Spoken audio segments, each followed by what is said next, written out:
Hi friends, నేను మీ శ్రీనివాస్ని. River ఇండికి app లేదనుకుంటారు, app connectivity మీరు గమనించండి. యాప్ కనెక్టివిటీ కూడా ఉందన్నమాట.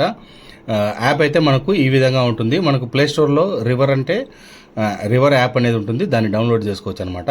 దీంట్లో ఇప్పుడు మనకు చూసుకోండి, ఎకో మోడ్లో 87%, అలాగే మనకు రష్ మోడ్లో 61%, మనకు రైడ్ మోడ్లో 69% అని ఉంటుంది. ఇక్కడ వెహికల్ ఇన్ఫర్మేషన్ అవన్నీ వచ్చేస్తుంది.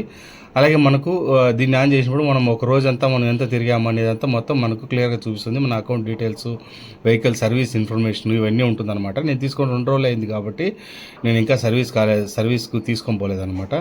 ఇవన్నీ సపోర్ట్ అయితే దీంట్లో ఉంటాయి. రోడ్ అసిస్టెన్స్ ఉంటుంది, మై టికెట్ ఉంటుంది, వెహికల్ మాన్యువల్ ఉంటుంది, వెహికల్ వారంటీ ఉంటుంది. పైన మనకు కావాలంటే నీడ్ హెల్ప్ చేసుకోవచ్చు. అలాగే కాంటాక్ట్ సపోర్ట్ ఉంటుంది మనకు. అలాగే చార్ట్ కూడా చేసుకోవచ్చు అనమాట. ఈ విధంగా అన్నీ ఉంటాయి. ఇక్కడ కూడా మనకు terms and conditions, privacy and policy, మనకు విజిట్ వెబ్సైట్ అని వస్తుంది. కావాలనుకుంటే మనం దాన్ని ప్రెస్ చేసామంటే డైరెక్ట్ వెబ్సైట్లోకి వెళ్తుంది.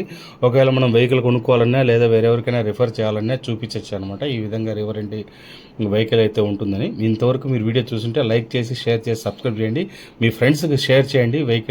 వెహికల్ ఉండే వాళ్ళకి ఇది ఉపయోగపడుతుంది అనమాట. అంటే రివర్ ఇండిలో యాప్ లేదని చాలామంది అనుకుంటుంటారు, వాళ్ళకు యాప్ ఉందనేది తెలుస్తుంది అనమాట.